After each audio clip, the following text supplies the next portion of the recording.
ಪ್ರತಿ ವರ್ಷನೂ ಕೂಡ ಕನಕದಾಸರ ಜಯಂತಿ ಉತ್ಸವವನ್ನ ಬಹಳ ಅದ್ಭುತವಾಗಿ ನಡೆಸ್ಕೊಂಡ್ ಬಂದಿದೆ.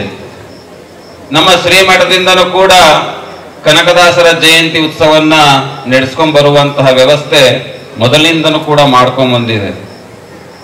ಕಳೆದ 6-7 ವರ್ಷಗಳಿಂದ ಜಿಲ್ಲಾಡಳಿತ ಮತ್ತೆ ಕನಕ ಗುರುಪೀಠ ಸಂಯುಕ್ತ ಆಶ್ರಯದಲ್ಲಿ ಕಾಗಿನೆಲೆಯಲ್ಲೇ ಮಾಡಬೇಕು ಅನ್ನುವಂತಹ ಒತ್ತಾಸೆಯನ್ನ ಮಾಡಿ ಸುಮಾರು 6-7 ವರ್ಷದಿಂದ ಇಲ್ಲಿ ಕಾಗಿನೆಲೆಯಲ್ಲಿ ಆಚರಿಸ್ಕೊಂಡ್ ಬಂದಿರತಕ್ಕಂಥದ್ದು ತಮ್ಗೆಲ್ಲರಿಗೂ ಕೂಡ ಗೊತ್ತಿದೆ.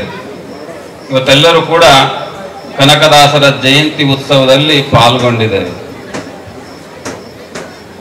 12ನೇ ಶತಮಾನದಲ್ಲಿ ಅಣ್ಣ ಬಸವಣ್ಣನವರು ಇವನಾರವ ಇವನಾರವ ಇವನಾರವ ಎಂದೆನಿಸಿದರಿ ಇವನಮ್ಮವ ಮನೆಯ ಮಗನೆಂದೆನಿಸಯ್ಯ ಕೂಡಲ ಸಂಗಮ ದೇವ ಅನ್ನುವಂತಹ ತತ್ವವನ್ನ ಬಸವಣ್ಣವ್ರು ಹೇಳಿದರೆ, 15ನೇ ಶತಮಾನದಲ್ಲಿ ಕನಕದಾಸರು ಏನ್ ಹೇಳ್ತಾರೆ, ಕುಲ ಕುಲ ಕುಲವೆಂದು ಹೊಡೆದಾಡದಿರಿ, ನಿಮ್ಮ ಕುಲದ ನೆಲೆಯನೇನಾದರೂ ಬಲ್ಲಿರ, ಆತ್ಮ ಯಾವ ಕುಲ ಜೀವ ಯಾವ ಕುಲ, ತತ್ವೇಂದ್ರಿಯಗಳ ಕುಲ ಪೇಳಿರಯ್ಯ ಎನ್ನುವಂತಹ ಸಂದೇಶವನ್ನ ಇವತ್ತು ಜಗತ್ತಿಗೆ ಸಾರಿರ್ತಕ್ಕಂಥದ್ದು.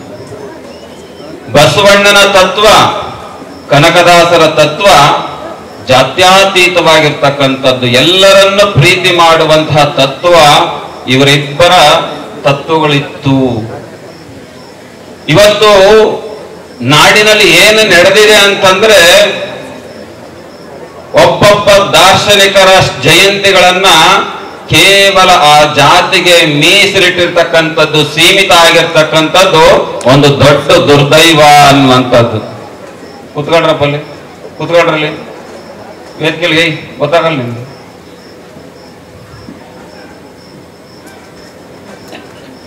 ದಾರ್ಶನಿಕರ ಜಯಂತಿಗಳನ್ನ ಈ ನಾಡಿನ ದಾರ್ಶನಿಕರು ಅನ್ನುವಂತಹ ಭಾವನೆಯನ್ನ ಬಿಟ್ಟು ಆ ದಾರ್ಶನಿಕರ ಜಾತಿಗಳನ್ನ ಗುರುತಿಸಿ ಆ ಜಯಂತಿಗಳನ್ನ ಜಾತಿಗೆ ಸೀಮಿತ ಮಾಡಿದಿವಲ್ಲ, ಇದು ಕರ್ನಾಟಕದ ಒಂದು ದೊಡ್ಡ ದುರಂತ ಅನ್ನುವಂಥದ್ದನ್ನ ನೀವು ಅರ್ಥ ಮಾಡ್ಕೋಬೇಕು. ಡಾಕ್ಟರ್ BR ಅಂಬೇಡ್ಕರ್ ಅವರನ್ನ ದಲಿತರಿಗೆ ಸೀಮಿತ ಮಾಡಿದ್ರಿ, ಕ್ರಾಂತಿಕಾರಿ ಬಸವಣ್ಣನ ಲಿಂಗಾಯತರಿಗೆ ಸೀಮಿತ ಮಾಡಿದ್ರಿ, ಸರ್ವಜ್ಞನನ್ನ ಕುಂಬಾರಿಗೆ ಸೀಮಿತ ಮಾಡಿದ್ರಿ, ಕನಕದಾಸನನ್ನ ಕುರುಬರಿಗೆ ಸೀಮಿತ ಮಾಡಿದ್ರಿ, ವಾಲ್ಮೀಕಿಯವ್ರನ್ನ ನಾಯಕರಿಗೆ ಸೀಮಿತ ಮಾಡಿದ್ರಿ, ಅಂಬಿಗರ ಚೌಡಯ್ಯನನ್ನ ಗಂಗಾಮತಕ್ಕೆ ಸೀಮಿತ ಮಾಡಿದ್ರಿ. ಇವರ ತತ್ವ ಇಡೀ ನಾಡಿಗೆ ಪಸರಿಸಬೇಕಾಗಿರ್ತಕ್ಕಂಥ ತತ್ವಗಳನ್ನ ಕೇವಲ ಜಾತಿಗೆ ಮೀಸಲನ್ನ ಮಾಡಿರ್ತಕ್ಕಂಥದ್ದು ಈ ನಾಡಿನ ದೊಡ್ಡ ದುರ್ದೈವ ಅನ್ನುವಂಥದ್ದನ್ನ ನೀವೆಲ್ಲರೂ ಅರ್ಥ ಮಾಡ್ಕೋಬೇಕು. ಕನಕದಾಸ ಕೇವಲ ಕುರುಬರಿಗೆ ಸೀಮಿತ ಅಲ್ಲ, ಬಸವಣ್ಣ ಕೇವಲ ಲಿಂಗಾಯತರಿಗೆ ಸೀಮಿತ ಅಲ್ಲ, ಡಾಕ್ಟರ್ BR ಅಂಬೇಡ್ಕರ್ ದಲಿತರಿಗೆ ಸೀಮಿತ ಅಲ್ಲ, ಇವರು ನಮ್ಮ ಭಾರತ ದೇಶದ ಅನರ್ಘ್ಯ ರತ್ನಗಳು ಅನ್ನುವಂಥದ್ದನ್ನ ನೀವೆಲ್ಲರೂ ಅರ್ಥ ಮಾಡ್ಕೋಬೇಕು. ಇವತ್ತು ಕರ್ನಾಟಕ ಈ ಪಥದಲ್ಲಿ ಹೋಗ್ತಾ ಇದೆ. ನಾನು ಕರ್ನಾಟಕ ರಾಜ್ಯಕ್ಕೆ ಸರ್ಕಾರಕ್ಕೆ ಮನವಿಯನ್ನ ಮಾಡ್ಕೊಳ್ತೇನೆ. ಈ ಕರ್ನಾಟಕದ ಎಲ್ಲಾ ಜಿಲ್ಲೆಯ ಜಿಲ್ಲಾಧಿಕಾರಿಗಳಿಗೆ ಮನವಿಯನ್ನ ಮಾಡ್ಕೊಳ್ತೇನೆ. ಈ ರಾಜ್ಯದಲ್ಲಿ ಯಾವುದೇ ದಾರ್ಶನಿಕರ ಜಯಂತಿಗಳನ್ನ ನಡೆದರೆ ಆ ಜಾತಿಯ ನಾಯಕರುಗಳನ್ನ ಕರೆದು ಸಭೆಯನ್ನ ಮಾಡಬೇಡಿ. ಆ ಜಾತಿಯ ನಾಯಕರನ್ನ ಹೊರತುಪಡಿಸಿ ಬೇರೆ ಸಮುದಾಯದ ನಾಯಕರುಗಳನ್ನ ಕರೆದು ಸೌಭಾಗ್ಯವಾಗಿ ಸಹಬಾಳ್ವೆಯಿಂದ ಕೂಡಿ ಮಾಡುವಂತ ಜಯಂತಿಯನ್ನ ಆಚರಣೆಯನ್ನ ಮಾಡಲಿಕ್ಕೆ ಸರ್ಕಾರನೂ ಮುಂದಾಗಬೇಕು, ಜಿಲ್ಲಾಡಳಿತನೂ ಕೂಡ ಮುಂದಾಗಬೇಕು ಅನ್ನುವಂಥದ್ದು ನಮ್ಮೆಲ್ಲರ ಒತ್ತಾಸೆ ಇದೆ ಅನ್ನುವಂಥದ್ದು.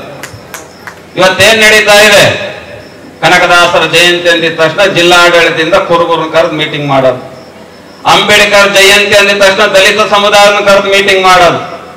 ಡಾಕ್ಟರ್ BR ಅಂಬೇಡ್ಕರ್ ಇವತ್ತು ನಾವೆಲ್ಲರೂ ಇವತ್ತು ಈ ಮಂಚದಲ್ಲಿ ಕುಂತು ಇಷ್ಟು ಧೈರ್ಯವಾಗಿ ಸ್ವತಂತ್ರವಾಗಿ ನಾನು ಭಾಷಣ ಮಾಡ್ತಿದ್ದೀನಿ ಅಂತಂದ್ರೆ ಬಾಬಾ ಸಾಹೇಬರವರು ಕೊಟ್ಟಂತಹ ಸಂವಿಧಾನದ ಬಗ್ಗೆ ನಾವಿವತ್ತು ಈ ಮಾತನ್ನ ಮಾತನಾಡ್ತಿರ್ತಕ್ಕಂಥದ್ದು.